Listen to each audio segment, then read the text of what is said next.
What's going on, y'all? Welcome back to another episode. I'm SwipaCam. Welcome to the channel. Y'all hit the subscribe button. We are on our way to Serbia 10K.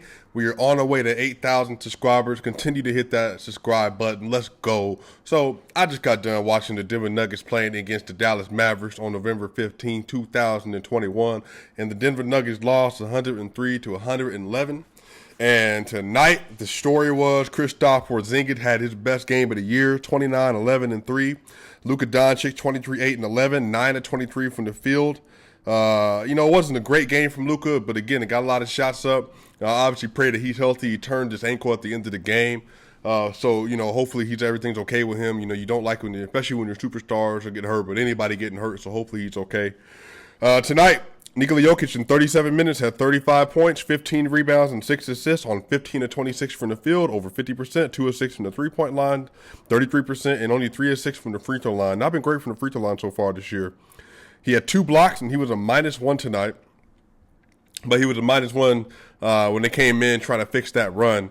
The Denver Nuggets in this game, the Denver Nuggets were up at the end of the first 32, or down 32 to 35 when the bench came in and Jokic went out. They were up 58 to 49 at the half, and they were up 83 to 79 in the third. And then that second unit was up 4 points, and they were down 5 points in less than a minute. And then Jokic sat for about 3 minutes and 30 seconds, and the Denver Nuggets basically were down 9 by the time he came back in. So they were up 4 when he was in, down 9 when he came back in, and then they ended up losing the game by 10. So, again, it is what it is. He tried to play with the bench. Again, the Denver Nuggets, the recipe for beating the Nuggets. So make sure y'all write this down. Tell all the NBA, tell everybody that got a channel, tell all the basketball analysts the way to beat the Denver Nuggets. Make sure they don't have Will Barton. Make sure they don't have Michael Porter Jr. Make sure they don't have Jamal Murray. Make sure they don't have Zeke Naji. If they don't have 3 of their 5 starters, you have a chance. Now, you might be down 13 at one point, which they were. They were down. The Dallas Mavericks were down 66 to 53 at one point. But if they're down 3 starters, you have a chance. Because Jokic 35, 16, and 6 by himself tonight was absolutely excellent. I mean, he was unstoppable. He was all over the place. Best player in the NBA, it wasn't close. Best player on the court, wasn't close. Again, on crazy efficiency, but he took 26 shots tonight. Aaron Gordon, 14 and 7 on 6 of 12 and 2 of 5. He was a +3. Again, y'all, here is the repeating story. Monte Morris a +6. Jokic a -1, playing with the bench. Aaron Gordon a +3. Jeff Green was an even 0. And even Austin Rivers, who hit 3 threes tonight. Well, welcome back, Austin Rivers. He was a +4. Here is the story. PJ Dozier, -16. Jermichael Green, -10. Bol -9. Bones Highland, -16. Facundo Campazzo, -11. So a lot of that had to do with that third quarter stretch. In the first quarter, it wasn't as bad. Wasn't pretty. But that third quarter stretch with the bench was terrible. Again, they gave up a lead in a matter of a minute. Bobo got some good minutes today. He had 7 points and 2 rebounds in 11 minutes, and he was 3 of 5 from the field with a block. He played well. On the bench, he probably played the best of everybody tonight. Bones Highland did not have a good night. He was a little nicked up. I'm not sure what exactly happened, but it looked like his knee or his ankle. He ended up going out at the end of the game. He was a little nicked up today. PJ Dozier had a couple nice assists. Had a couple points, but again, they gave up a run, man. And Facundo Campazzo played tonight. And he was 0-3, 0-1, 0 points, 1 rebound, 1 assist. And the thing was, in the game, the Mavs went on a run with him in the game because the Nuggets were helping off of him. And when he got put in the post, and then whoever was helping him, their man hit a 3-pointer. It would be Frank or it would be Tim Hardaway or whatever else it was. And then on top of that, work through PJ Dozier. Playing against Luka Doncic at times. Again, he just not big enough to stay with him consistently. So, again, really it just comes down to the bench as a whole did not look good. A lot of this is attributed to the fact that we didn't have any starters that could stay with him because we're Will Barton short. Again, back tightness. You just want to make sure he's healthy. They got 2 days off after this. Not having Michael Porter Jr., obviously. Even last year when they had Michael Porter Jr., lit him up for like 31 points, I want to say. So that's what I'm saying, man. Here Dallas is basically healthy. The only people that didn't play for them is Trey Burke, and then a couple other bench players. But everybody else got in the game and played. The starters, Tim Hardaway was a plus 14 for them. Luka was a plus 6. But again, the bench, Jalen Brunson plus 12. Reggie Bullock plus 17. Frank Nicolina, he was a plus 9.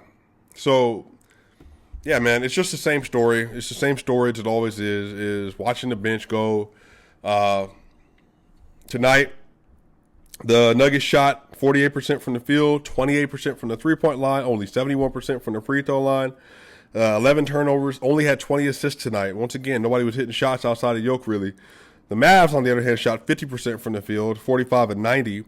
They shot 39% from the three-point line, 14 to 36. And they also shot 70% from the free throw line, only 8 turnovers, and they have 30 assists tonight.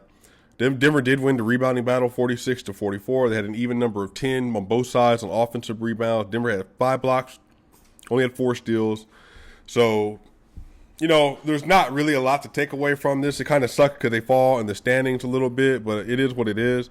The Denver Nuggets are now a 4 seed, a half game back behind the Mavs, but then they play against 76ers with maybe they're going to have Joel Embiid. We'll see.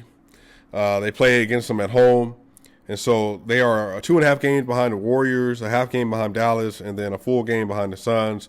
But again, 14 games to the year, you start settling into where people are going to be about 20 games or so. So, that's going to fluctuate. I expect the Nuggets to really make a jump, even go after that 2 seed. They won 5. They won 5 of their last 6. The Mavs have won 5 of their last 6 as well, I think. And then the Suns are on an 8-game win streak after starting 1-3. So, it is what it is. It wasn't a pretty game. Honestly, not a lot to talk about tonight. The MVP looked absolutely phenomenal.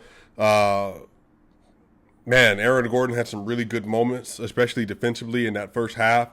But like I said, it was that third quarter collapse. And these are the games, I guess, if I'm just leaving the stats for a little bit, these are the games that are probably really frustrating because, you go into it, all right, it's the second night of a back-to-back. They just absolutely washed the Portland Trailblazers. Now they're playing against the Mavericks. They're beating them. They're up by 13. But then you just realize that, other players are going to have to come to the party.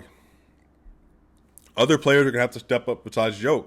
And tonight, nobody did. Again, there was no Will Barton to lean on as a secondary scorer. There was no Michael Porter Jr. just lean on as a secondary scorer.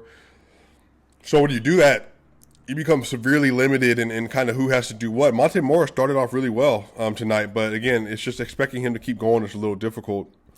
Kristaps Porzingis is averaging 27, 10 and on 55, 50, and 90 in his last 3 games. So he's having one of those Kristaps moments where he's playing decently. Yeah, so Denver's injuries caught up to them. Mike Singer, there goes Denver's 5-game winning streak. Jokic season high, 35 points. Wasn't enough if Denver's injuries caught up to them. Yeah, man, I mean, what can you say? Yeah, Tim Hardaway Jr. had 13 points in the fourth quarter. Yeah, so it is what it is. It's not a lot of chance to take away from it just because, again, you can't really evaluate the team's success when they're missing that many starters. So hopefully they get back right against the 76ers, man. Again, hope Luka Doncic is all right. Y'all, we will be back on Thursday. I might have a special guest interview coming out in the meantime, you all. SwipaCam. We'll see you soon.